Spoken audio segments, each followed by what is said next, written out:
여러분, 이런 질문 한번 던져볼게요. 유럽이 과연 미국의 도움 없이 스스로를 지킬 수 있을까요? 지금 유럽 대륙 전체가 바로 이 중대하고도 아주 시급한 질문에 직면해 있습니다. 오늘 이 문제를 한번 깊이 파고들어 보겠습니다.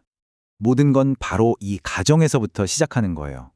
지난 77년간 유럽 평화의 근간이었던 그 약속이 정말 만약에 깨진다면 어떻게 될까요? 사실 상상조차 하기 싫었던 시나리오가 이제는 현실이 될 수도 있는 상황입니다. 이게 바로 그 대가입니다. 홀로서기의 대가, 최소 1조 달러, 우리 돈으로 환산하면 약 1300조 원이 넘는 돈이죠. 유럽이 스스로를 지키기 위해 당장 치러야 할 최소한의 비용입니다. 이 숫자 하나만 봐도 이 문제가 얼마나 거대한지 감이 오시죠? 아니 대체 왜 이렇게 천문학적인 돈이 필요한 걸까요? 그 이유를 알려면요. 먼저 지난 77년간 정말 강철 같았던 그 약속이 어떻게 흔들리기 시작했는지부터 살펴봐야 합니다. 네, 바로 이 한 문장입니다. 나토 헌장 5조. 이게 무슨 뜻이냐면 회원국 중 한 나라가 공격받으면 우리 모두가 공격받은 걸로 치고 다 같이 싸우겠다는 거잖아요. 이게 바로 2차 세계대전 후에 유럽 평화의 진짜 주춧돌이었던 거죠. 그리고 이걸 보증해 준 게 누구냐? 바로 미국의 막강한 군사력이었습니다. 그런데 이보달더 전 대사의 말처럼 그 철석 같던 믿음에 치명적인 균열이 생긴 겁니다. 미국이 정말 우리를 지켜줄까? 이 질문이 더 이상 만약의 영역이 아니게 된 거요. 유럽은 이제껏 애써 외면해왔던 최악의 시나리오를 이제 정면으로 마주해야만 하는 상황이 된 겁니다. 자, 이렇게 믿음이 깨진 대가는 정말 혹독합니다. 이제 유럽은 미국의 그 빈자리를 스스로 채워야만 하고요. 그러다 보니 어마어마한 청구서가 날아온 거죠. 네, 바로 그 1조 달러짜리 청구서입니다. 이건 국제전략문제연구소 ISS의 분석인데요. 이게 단순히 돈만 쏟아붓는다고 끝날 문제가 아니라는 거예요. 미국의 그 모든 군사자산을 유럽이 자체적으로 대체하는 데에만 최소 10년이라는 아주 긴 시간이 걸린다는 거죠.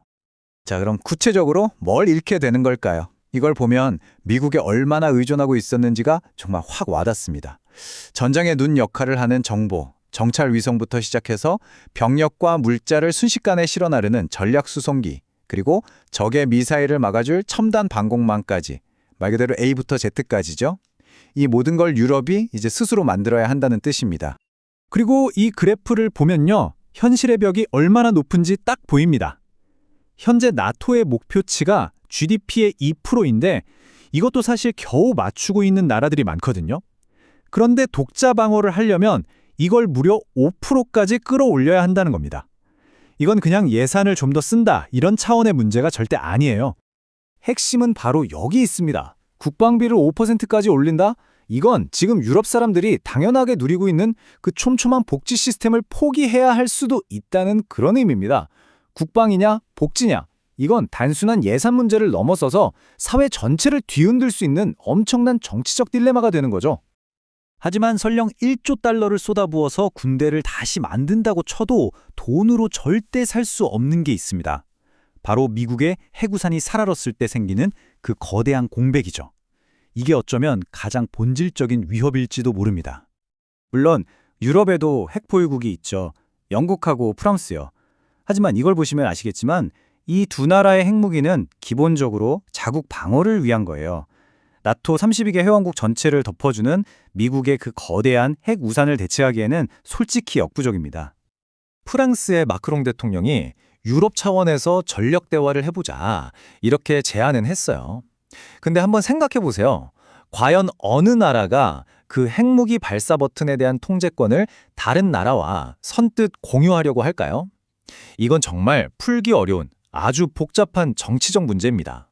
자, 돈 문제, 기술 문제, 이걸 어떻게든 해결할 수 있다고 칩시다. 그래도 유럽 앞에는 더 큰 장벽이 남아 있습니다. 바로 내부의 분열이죠. 이 엄청난 위협 앞에서 유럽은 안타깝게도 한 목소리를 내지 못하고 있습니다. 이 표를 보시면 유럽의 그 분열된 모습이 한눈에 들어옵니다. 러시아와 바로 국경을 맞대고 있는 폴란드는 GDP의 4% 이상을 국방비에 쏟아 부으면서 정말 필사적으로 군비를 늘리고 있어요.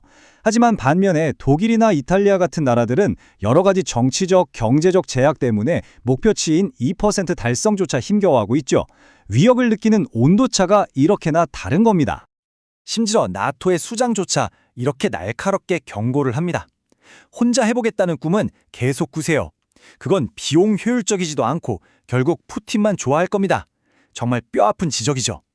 유럽 내부에서조차 독자 노선에 대한 회의적인 시각이 얼마나 큰지를 단적으로 보여주는 말입니다. 이런 전략적 딜레마는 바로 지금 우크라이나 전쟁에서 현실로 나타나고 있습니다. 만약에 지금 당장 미국이 지원을 딱 끊는다면 어떻게 될까요? 유럽의 역량만으로는 우크라이나를 계속 돕기 어렵습니다. 그건 결국 유럽의 바로 문 옆에서 러시아의 승리를 허용하는 최악의 결과로 이어질 수도 있는 거죠. 천문학적인 비용, 사라져버린 핵 우산, 그리고 내부의 깊은 분열까지. 이 모든 상황이 결국 유럽을 더 이상 피할 수 없는 선택의 기로로 몰아가고 있습니다. 선택지는 크게 보면 이 세 가지로 요약할 수 있습니다. 첫째, 그 어마어마한 1조 달러의 대가를 치르고 어떻게든 홀로서기를 하거나, 둘째, 그냥 약해진 방해력을 감수하고 사는 거죠. 마지막 셋째는 이 문제로 대륙 전체가 정치적으로 분열되는 위험을 감수하는 겁니다. 보시다시피 어느 것 하나 쉬운 길이 없습니다. 그리고 이 모든 분석은 결국 우리에게 이 마지막 질문을 던지게 만듭니다. 2차 세계대전 이후 유럽이 그토록 오랫동안 누려왔던 그 평화의 시대는 이제 정말로 끝을 맞이하고 있는 걸까요? 지금 유럽은 정말 거대한 역사적인 전환점 위에 서 있습니다.